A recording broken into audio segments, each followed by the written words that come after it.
babwiwe, ariko nzanye ijambo rivuga ngo iyo ubonye hari ikibaye urushaho kwegera Imana cyane.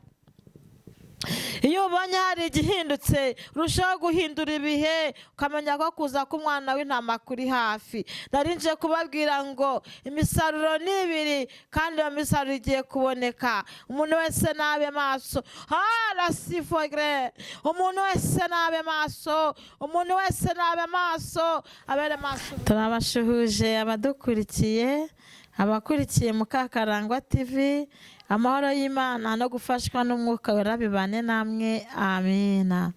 Tugarutse imbere yanyu, Imana iduhaye ijambo tugiye kongera kuganira, ariko mbere ya byose reka tubanze dusenge.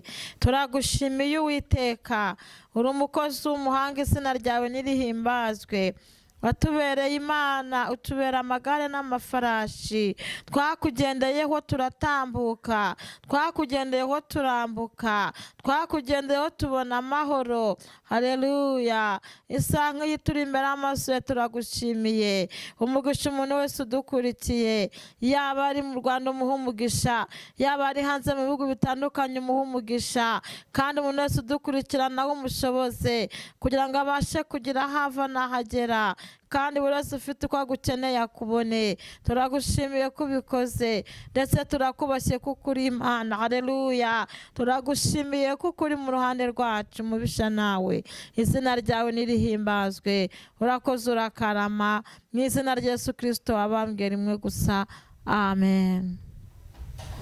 Igihe cy'isarura gishize, abakozi bose bazataha, kandi umwami w'abazabakira ababwira ati mwakoze neza Mana yanjye, ntege kubu n'umwamwa mubundi imbere yawe. Igihe cy'isarura gishize, abakozi bose bazataha, kandi umwami w'abazabakira ababwira ati mwakoze neza Mana yanjye, ntege kubu n'umwamwa mubundi imbere yawe.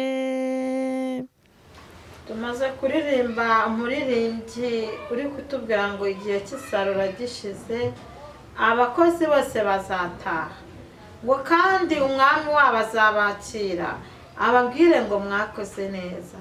Tugiye gusoma ijambo ry'Imana dusanga mu Byahishuwe ibice 14 umurongo wa 14. Turasoma mu izina rya Yesu Kristo. Imisaruro ibiri. Mbona igicu cyera, no ku gicu mbona wicayeho usa n'umwana w'umuntu, wambaye ikamba ry'izahabu ku mitwe, kandi afite umuhoro utyaye mu ntoki ze.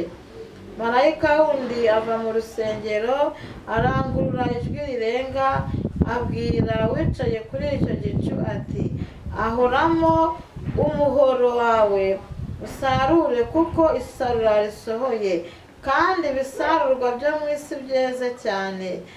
Nuko wicaye ku gicu yahora umuhoro mu isi, isi irasarurwa. Amina, amina.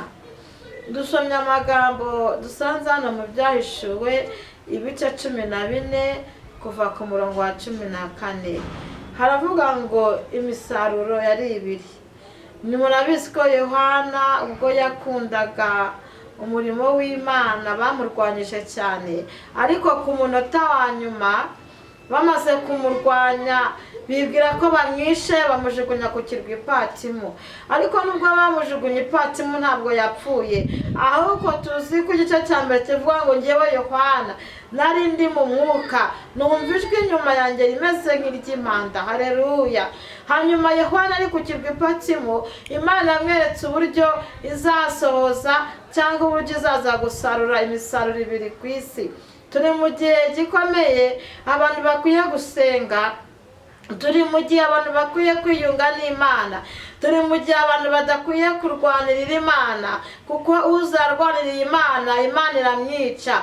Haleluya. Natwe uyu mwanya turi mu gihe umuntu wese akwiye kwitaho, turi mu gihe umuntu wese akwiye gutinya icyaha, turi mu gihe umuntu akwiye kuvana akavuyo hagati ye n'Imana, kuko turasomye ngo iminsi iraje habonekeho imisaruro ibiri. Ni ukuri ngo Yohana hari ikintu yeretswe, ngo yabonye igicu cyera, ngo no ku gicu wabona wari wicayeho usa n'umwana w'umuntu wambaye ikamba ry'izahabu. Haleluya. we yabonye ku gicu hicayeho. Haleluya. Uwari wicayeho ngo yari yambaye ikanzu yera, ngo kandi wari wicayeho, haleluya, ngo yari yambaye n'imyenda kandi ngo yasaga n'izahabu. Haleluya. Hanyuma ngo amaze kumubona, ijambo nyine ryari ririmo riri kutubwira, haleluya, nuko ngo marayika wari uvuye mu rusengero ngo yahise avuga ngo fata umuhoro wahuranyemo usarure. Haleluya. Turasomye kuno murongo wo hepfo wa 16 ngo nuko wicaye ku gicu yahura umuhoro mu isi irasarurwa. Amina. Tugeze mu gihe gikomeye cyo kwitegura umusaruro, kuko isi ireze, Imana irashaka gusarura. Ariko dusomye ijambo rivuga ngo uwari uri mu gicu yarindiriye uwavuye mu rusengero, niwe wamubwiye ngo ngaho noneho nafata umuhoro acemo asarure. Haleluya. Nagira ngo ngutangarize ngo bamaso mu mwanya wawe, bamaso muri iyi minsi, bamaso abantu bari mu gahuge, ariko marayika uvuye mu rusengero hari amakuru agiye gutanga. Nyuma yo gutanga amakuru hari ikigiye gukorwa. Turasomye ngo uwo marayika akimara gutambuka azahura uburenganzira uwahagaze wari wicaye ku gicu, amubwire ngo nafata umuhoro asarure. Imana ishimwe. Igihe kirageze ngo insengero zifungwe, izi Bibiliya nazo zifungwe. Hunika mu mutima bika ijambo ry'Imana, hamwe n'umwuka wera uzanesha. Haleluya. Muri ibyo yaravuze ngo igihe kirageze. Icyo usabwa ni uguhunika mu mutima. Imana ishimwe. Ndabwira udukurikiye uri hafi yanjye ngo nahunike mu mutima. Ndabwira uri kure ngo nahunike mu mutima. Ndabwira uri burasirazuba ngo nahunike mu mutima. Uri burengerazuba nahunike mu mutima. Uri kasikasi n'ikusi nahunike mu mutima, kuko igihe cyo gusarura kirageze. Ntabwo hazasarurwa igihugu kimwe, ntabwo Imana izasarura ibihugu bibiri. Turasomye ngo uzasarura isi yose. Haleluya. Umuntu wese nabere maso ubugingo bwe, kandi iminsi y'agahugi yije, abantu benshi baragwa bakabivamo. Iminsi yagize ikiba, abantu benshi baravuga ngo noneho bigenze gute, bakabona ko Imana ari nyembaraga, bakiyandarika, bagakora ibyo batabwiwe. Ariko nzanye ijambo rivuga ngo iyo ubonye hari ikibaye urushaho kwegera Imana cyane. Iyo ubonye hari igihindutse urushaho guhindura ibihe, ukamenya ko kuza k'umwana w'intama kuri hafi. Narinje kubabwira ngo imisaruro ni ibiri, kandi iyo misaruro igiye kuboneka. Umuntu wese nabe maso. Harasifogre.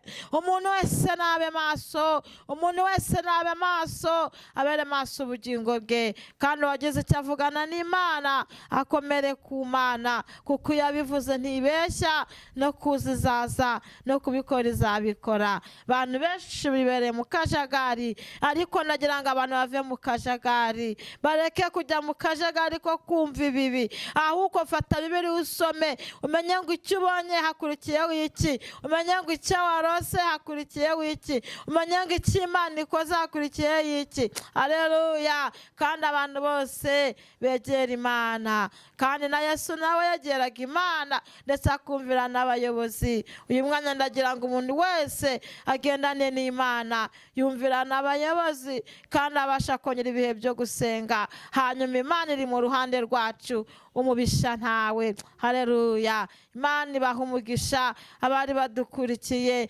mufashwe n'iri jambo ryo gusarura. Umenye ko gusarura kuje kandi ko kudatinze. Amahoro y'Imana abane namwe. Reka tugusengere. Waba ufite icyifuzo, waba urwaye, waba unaniwe, waba ufite ibibazo, waba utegereje Imana kenshi, reka dusenga Imana.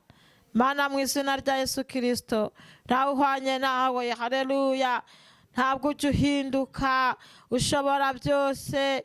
Ijambo ryawe riratubwiye ngo haleluya, ngo uje gusarura isi kuko ubona yuko isi yeze. Ndagira ngo buri wese umuhe kuba maso, buri wese umuhe agakiza, buri wese umuhe kukwegera, uri hafi umuhe kukwegera. Bari kure turabasengeye, bafite intambara mu mitima uzirangize, bafite intambara hirya mu matorero, abafite intambara mu magambo, abafite intambara mu byo bari guhura nabyo. Ndagira ngo buri wese umugirire neza. Turinde kuba uzagufashije isanduku warangiza ukamwiciraho aho kuduye kugutegereza, uko tuzi ko ejo twavuganye nawe kandi n'ubu ukiri kuvugana natwe.